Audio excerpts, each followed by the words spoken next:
Liz from Johnson City, regarding the hats. Is it so hard to believe that some young people actually want to see this country thrive? I wonder where the protesters got their pink furry hats when they marched against our president, and where those professional signs could come from. Could it possibly be from MoveOn.org? Speaking of indoctrination, our young people are being indoctrinated every single day in schools across this country by far-left professors and teachers. By the way, what on earth is so provocative about making America great again? I hope more conservatives show their patriotism openly. I, for one, will be wearing my Trump-Pence 2020 t-shirt when the weather permits, and I'll wear it proudly. If someone wants to attack me because of my shirt, then that's on them. Signed, Liz from Johnson City. Hey, I encourage you. Wear whatever you want, whenever you want. Hats, shirts, sweatshirts, bumper stickers on your vehicle, whatever you want to do. I don't criticize people for wearing politically provocative hats. And by the way, I, Bob Joseph, will not waste airtime on this program trying to explain to you why some regard a MAGA hat as politically provocative. If you've been asleep for the last 3 years, then I can understand why you don't understand why some would view that to be politically provocative. But I'm not going to waste my time or my breath trying to explain why some find that to be politically provocative. I'll simply say it just is. Michael Vasquez from Binghamton, good morning. Good morning, Bob. Quite an interesting show today, especially with the last call coming from Matt in reference to the MAGA hat, which is actually something we've been hearing a lot as people are seeking a way to justify the vitriol that have been put against these kids for standing around and being attacked. And one of the things that I find very interesting about this, and I think should be expressed, look at what's being said. So justifications of human beings, Americans, wearing clothing is justification enough to make that a political event and also justify action against them. Who has said that? That was Matt. Did you hear how we have to investigate where they got these hats? Well, he's just curious. Justify. Hey, he's curious. I'm, after I spoke with him initially, I really wasn't that curious. Now I demand to know how they got those hats. I want answers, and I want the answers now. What does it change what does it change if they bought them themselves, their parents bought them for them? What does that change? It changes nothing. I told you, I'm not suggesting it changes a darn thing. I'm saying I'm curious, and now I want to know where they got the hats. Does it change anything? No. I want to know. I demand to know. Okay, so you want to know that, but the point that Matt was making is that because they had this, somehow this identified some kind of brainwashing. Listen, I've listened to a lot of the far left, the citizen actions of the world, and some of the things that they wear, and some of the things that they say. And they would be livid if anyone were to suggest that their actions, their comments, their statements and clothing were somehow brainwashing others. They would say that this is an expression of freedom. How can we have a viewpoint? How can we allow, without challenge, a viewpoint that says that if you oppose my point of view, you must be somehow wrong. Something is defective. You are brainwashed. You can't have free thought because you don't agree with the progressive agenda. We need to stop that. We need to challenge that. I'm not saying that Matt can't have his progressive viewpoints. Fantastic. Let him have them. And anyone else who likes them. But how dare you challenge people and tell them that they can't be normal, that they can't have their own mind and their own opinions because they have a different point of view. That's insulting, and it's also counterproductive to the First Amendment and everything that America stands for. Try that in Venezuela. Try that in North Korea or any of the other democratic socialist states around that they... What about Russia? Try that in Putin's Russia. I've been in Russia, and I can tell you, when I lived in Moscow for a year and a half, you can't do that. That's what I'm saying.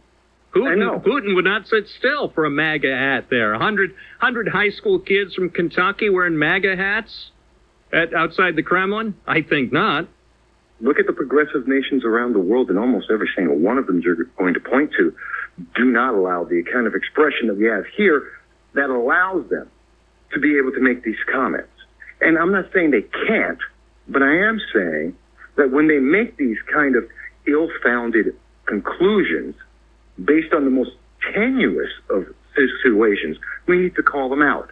That's not about freedom. Matt and many of the progressives are not out there saying, hey, you have a different opinion. Let me question. Let's have a debate about that different opinion. No, they're saying you're defective. Something is wrong with you. You've been brainwashed. You can't, a normal reasoning person can't come to this conclusion. How dare you make that statement? That's wrong. And we should not just sit back and say, hey, it's okay. You can say that. No, let's challenge it for what it is. You're trying to shut down the First Amendment. You're trying to compel people into a certain specific mindset and political viewpoint by denying them the option of having any other choice. And that is even more wrong than almost any other conclusion you can make. Exactly. I appreciate your call. Thank you. 1121 WNBF. Name invoked, so I just had to say, look, all I'm saying is, you know, Michael Vasquez or whatever his real name is, I don't know. He makes up these things that and puts on things that I didn't say. All I said was it would be interesting to know where these kids got these hats from. One thing you have to realize that they're not very sophisticated, because when they're confronting the Native American drummer, they start chanting "Build a Wall," when it's clear that Native Americans or indigenous people, as your last caller just said, aren't people who came in from the South. They were here before us. And so, you know, the whole point of trying to find out where the hats came from is to try to find out what kind of indoctrination, whether it's on whatever side it's on. I'm against indoctrination on any side. I'm for critical thinking.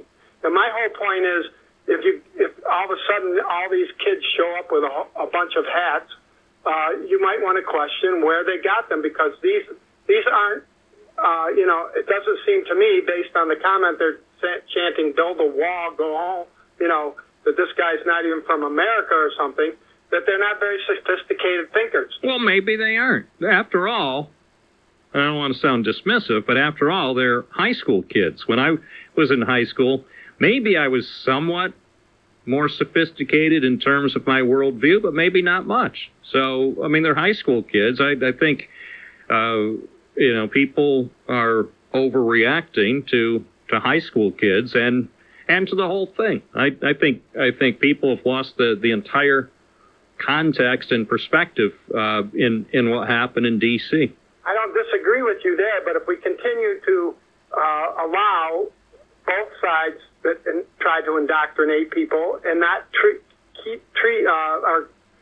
kids how to think critically, and I think the best thing that I've heard about this topic on your show in the last couple days is that what should happen is there should be some kind of an open forum in that school to talk about, you know, why this whole thing happened, what they know about indigenous populations, what they, you know, just what's going on in the world where they're not having their school, or because they have a certain bent. We look at Mike Pence's school, where Mike Pence's wife went to work. Do you see all the restrictions they put on thinking in that school? I mean, you can't. There's a whole questionnaire that has to be filled out by anybody who wants to go to the school or teach at the school, denouncing homosexuality, denouncing that every kind of thing you can think of. So there are groups out there that are trying to totally indoctrinate and make sure that kids don't get exposed to what the real world is all about. And so I think that's why I'm interested in, exploring a little more about how this whole gathering of high school students have to come together, seemingly thinking the same way, and I agree with you. That's the scary part, is that kids are being indoctrinated at such a young age. And Mike says we're the ones that are indoctrinating people. You know, it's happening much more, I think, from the right. We all know that the right media has a lock on mainstream media. Yeah, but how many high school students are watching Fox News Channel or listening to Rush Limbaugh or Sean Hannity? The answer is very few. So I won't say none. Very relevant, because how do all these kids end up wearing MAGA hats? Because if they're not, maybe just because because maybe for a lot of them they just thought the hats are cool. I'm not so sure that all the high school students who were wearing those hats really have that much of a political position. They might just think it's cool. And look, 2 years into the guy's first term, I mean, obviously he's got 6 more years to serve, because we all know he's likely to win re-election in 2020. But you know, they probably just think it's in vogue, as the kids might say. Well, the point is that if you think that's in vogue, let's talk about why it's in vogue. Why? Well, no. We've already wasted. I mean, Matt from Binghamton, in fairness to you and everyone else, I have to confess, I'm quickly tiring of the topic. I think, yes, I demand to know where they got their hats. I demand. I will continue. I won't be happy till I find out how they got hold of the hats. But you know, I will say this, tomorrow is going to be a hat-free show, okay? We will not talk about hats of any type on tomorrow's program, okay? It's a good idea, because you keep saying it's a non-story, yet you let it drive your whole show. I know, it's my fault. I confess. I accept 100% responsibility for that. And if anybody has something to say about hats, they better get it out of their system today. You've got 28 minutes to get your hat comments on the air, because tomorrow is totally hat-free. I will not accept a single call tomorrow about hats, any kind of hat. Even WNBF hats, which are collectible. No hat Wednesday, tomorrow. I'm Bob Joseph on News Radio 1290.